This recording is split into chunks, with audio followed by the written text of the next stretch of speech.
Mummy जी, मैं job करना चाहती हूँ। पर बेटा, हमने तो शादी से पहले ही तुम्हें बता दिया था कि हमारे घर की औरतें जॉब नहीं करती। फिर शादी के इतने सालों बाद क्या जिद पकड़ ली तुमने नौकरी करने की? तुम्हें पता है ना बेटा कि तुम्हारे बिना इस घर का पत्ता भी नहीं हिलता। फिर ये जॉब का क्या फितूर चढ़ गया तुम्हें? और अगर तुम इस घर को नहीं संभालोगे तो बिखर जाएगा बेटा ये घर। मम्मी जी देखिए, आज तक मैं वही करती आई हूँ जो मुझे आप लोगों ने करने के लिए कहा है, और मुझे आप लोगों से कोई शिकायत नहीं है। अगर मुझे किसी से शिकायत है तो वो मुझे खुद से है। मैंने अपने मम्मी पापा के कहने पे जल्दी शादी कर ली, लेकिन मुझे ऐसा नहीं करना चाहिए था। पहले मुझे अपने पैरों पे खड़ा होना चाहिए था। पर बेटा, हुआ क्या है? मम्मी जी, आपका बेटा संदीप, मुझे उससे छोटी छोटी चीज़ों के लिए बोलना पड़ता है। घर की ज़रूरतों के लिए, अपनी कोई पर्सनल ज़रूरतों के लिए मुझे ऐसा लगने लग गया है कि मैं उसके आगे भीख मांग रही हूँ।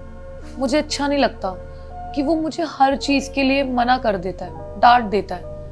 मेरी भी अपनी सेल्फ रिस्पेक्ट है, मेरी सेल्फ रिस्पेक्ट को हर्ट होता है। तो बेटा, तूने ये सब हमें पहले क्यों नहीं बताया? हमें तो कभी लगा ही नहीं कि तुझे भी किसी चीज की जरूरत है। फिर अचानक से आज ये सब क्या हो गया?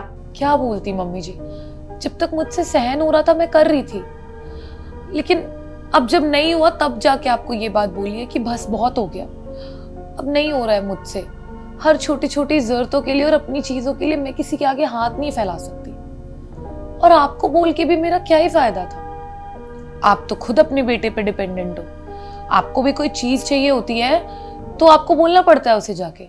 आप उसके माँ बाप हो, लेकिन फिर भी आपको उसके आगे हाथ फैलाना पड़ता है हर एक चीज के लिए। मम्मी जी, मुझे अच्छी तरीके से पता है कि आप और पापा मुझसे बहुत प्यार करते हो, और प्यार मुझसे संदीप भी करता है, लेकिन बस वो इस रिश्ते को इज्जत नहीं दे पाया। हमेशा ना मैं ये सोच के खुश रही कि एटलीस्ट संदीप मुझसे प्यार तो करते हैं। लेकिन मम्मी जी, जब भी मैं उनसे किसी चीज के लिए पैसे मांगती हूँ ना, घर की जरूरतों के लिए पैसे मांगती हूँ, तो वो साफ मुझे बोल देते हैं कि अरे तुम्हें तो हमेशा पैसे चाहिए होते हैं, बस बहाना चाहिए होता है पैसे खर्च करने का। और तो और मुझे ये तक बोलने लग गए हैं कि तुम घर में बड़ी बड़ी करती क्या हो, ऐशी तो करती हो, बाहर जाके कमा के देखो कितना मुश्किल है पैसे कमाना। इवन मैंने आप लोगों की दवाइयों के लिए भी पैसे मांगे थे, उसके लिए भी कम से कम वो 2-4 बातें सुनाए बिना मुझे कभी पैसे नहीं देते। और मम्मी जी, मैंने आज तक आप लोगों को ये सब कुछ इसलिए नहीं बताया क्योंकि आप लोग क्या सोचोगे कि आपका बेटा हर जरूरत के लिए, आपकी दवाइयों के लिए, हर एक चीज के लिए मुझे सुना सुना के पैसे देता है। ओह, तो मेरी बुराई चल रही है यहाँ पे।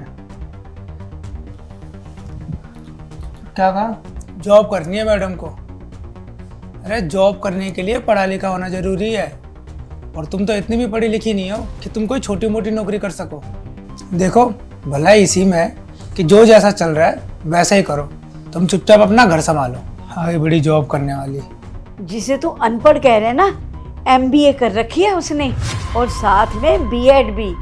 अगर मैं ये सब तुझे शादी से पहले बता देती ना तो तेरी ईगो हट हो जाती, और इसी वजह से ना तू इससे शादी भी ना करता। लेकिन साक्षी तो हमें देखते ही पसंद आ गई थी, इसीलिए ना मैंने साक्षी को भी मना किया था कि ये तुझे ना बताए कि ये कितनी पढ़ी लिखी है।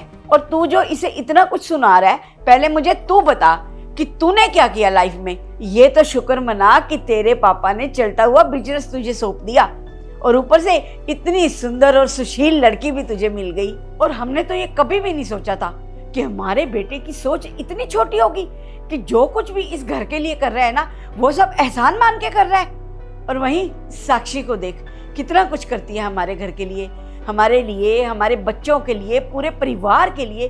कभी साक्षी ने हमें शिकायत का मौका नहीं दिया। हमने तो जो भी तेरे लिए किया ना, खुशी खुशी किया। हम दुखी रहे लेकिन तुझे कभी दुखी नहीं होने दिया। खुद हम फटे पुराने कपड़ों में रहे, लेकिन तुझे हमेशा हमने नए कपड़े दिलवाए। और मुझे अच्छे से पता है कि पानी सर से ऊपर हो गया, इसीलिए बहू ने ये कदम उठाया है, और मैं इस बात में बहू के साथ हूँ। और बेटा, उस टाइम हमने तुझे जॉब नहीं करने दी, उसके लिए ना मैं तुझसे माफ़ी मांगती हूँ। लेकिन अब तू जॉब करने के लिए पूरी तरह से आज़ाद है, तू जॉब कर सकती है बेटा। Thank you so much mummy जी। और पक्का जब मेरी जॉब लग जाएगी ना तो मैं इस घर के लिए एक अच्छी सी मेड रख दूंगी, और जब भी मैं काम से फ्री होंगी ना मैं घर का सारा काम भी खुद ही मैनेज करा करूंगी। अरे तू घर के काम की चिंता बिल्कुल मत कर, अभी तो मैं जवान हूँ ना, घर का सारा काम मैं कर लूंगी।